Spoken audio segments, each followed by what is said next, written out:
আমাৰ ৰাধানীজান হাইস্কুলৰ বৰ্তমান প্ৰধান শিক্ষক পেগোচাৰক মঞ্চ উদ্বোধন কৰিবৰ কাৰণে আমি মাইক্ৰফোন দিয়া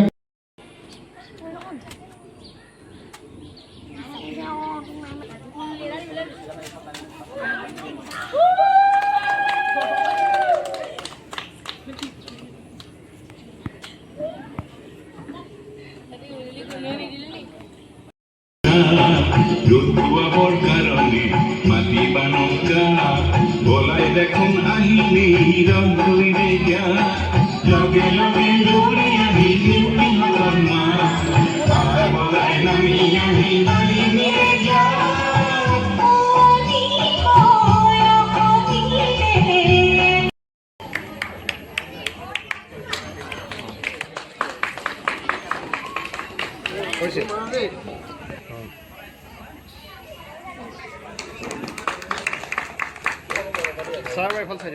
তেওঁলোকক আশীৰ্বাদ জনাব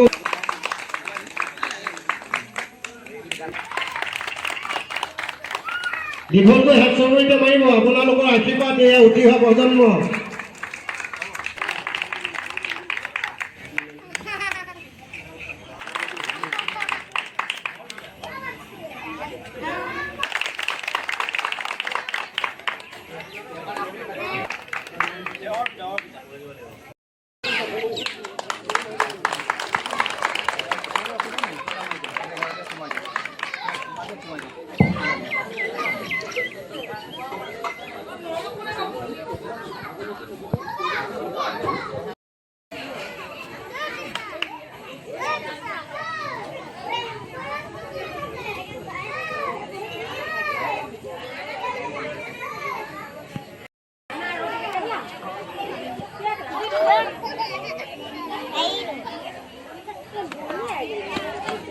ছাত্ৰ ছাত্ৰীসকলৰ সাংস্কৃতিক উত্তৰণৰ কাৰণে এই অনুষ্ঠানটো আমি কেইবছৰমান পাতিছোঁ।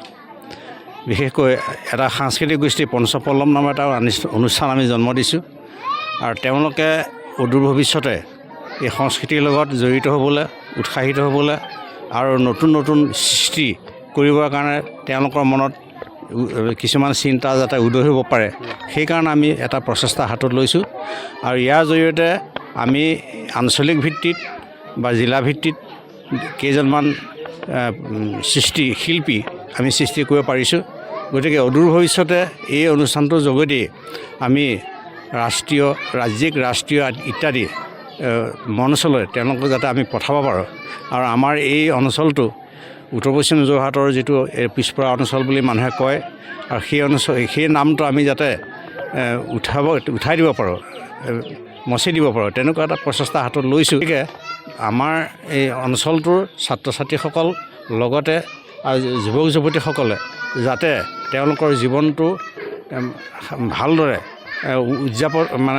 উপলব্ধি কৰিব পাৰে বা সাংস্কৃতিক জগতলৈ অৰিহণা যোগাব পাৰে তাৰ কাৰণে তেওঁলোকক আমি উপযুক্ত কৰিবৰ কাৰণে আমি আপ্ৰাণ চেষ্টা চলাই যাম বুলি আমি দৃঢ় সংকল্প হৈছোঁ।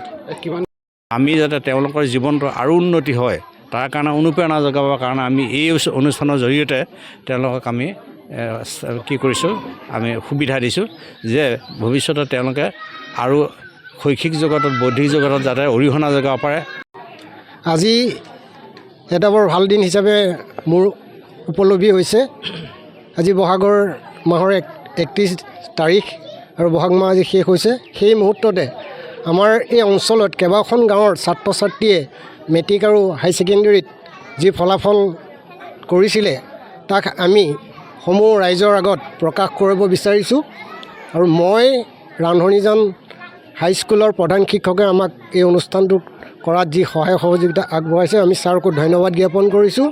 আৰু মই পাঞ্চপল্লৱ সাংস্কৃতিক গোষ্ঠীৰ সচিব তথা দিবাকৰ দাস আৰু কৰ্মকৰ্তাসকলক মই ধন্যবাদ জ্ঞাপন কৰিছোঁ এইটো কাৰণেই তেওঁলোকে নতুন প্ৰজন্মক যি প্ৰেৰণা সাংস্কৃতিক জগতে হওক পঢ়া শুনা দিশতে সকলো দিশতে যেনেকৈ আগুৱাই নিব বিচাৰিছে আৰু যি আমাৰ মইনা মাইনীহঁতক সকলোকো সাংস্কৃতিক জগতৰ থ্ৰুৰেদি বা শিক্ষা জগতৰ থ্ৰুৰেদি তেওঁলোকক মই মোৰ ফালৰ পৰা আন্তৰিক অভিনন্দন আৰু কৃতজ্ঞতা জনাইছোঁ। সাংস্কৃতিক গোষ্ঠীৰ মূল সচিব দিবাকৰ দাসে এই অনুষ্ঠানৰ জৰিয়তে মালৌপথাৰবাসীক এক বৃক্ষৰোপণৰ নিচিনা আগবঢ়াই নিছে।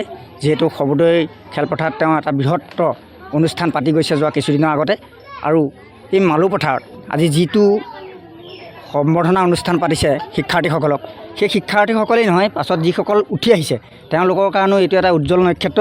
যিহেতু আজি তেওঁলোকে যিধৰণে পাছ কৰি এই অঞ্চলটো জিলিকাইছে, কাইলৈ উঠি অহা সৰু সৰু কণ কণ নৱপ্ৰজন্মও এই অনুষ্ঠানভাগ দেখি পেলাই আৰু উজ্জ্বলি উঠিব। পালোঁ যে এই গোষ্ঠীয়ে অঞ্চলৰ মানুহবিলাকে এই পিছপৰা অঞ্চলক আগবঢ়াই নিবৰ কাৰণে যি প্ৰচেষ্টা হাতত লৈছে তাৰ কাৰণে মই শলাগ লৈছোঁ।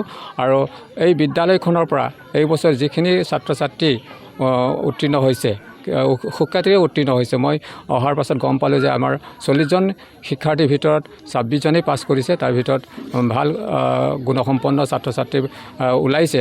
গতিকে এইটো আমাৰ যোৰহাট জিলাৰ কাৰণে আমাৰ গৌৰৱৰ বিষয়, অঞ্চলটোৰ কাৰণে গৌৰৱৰ বিষয়।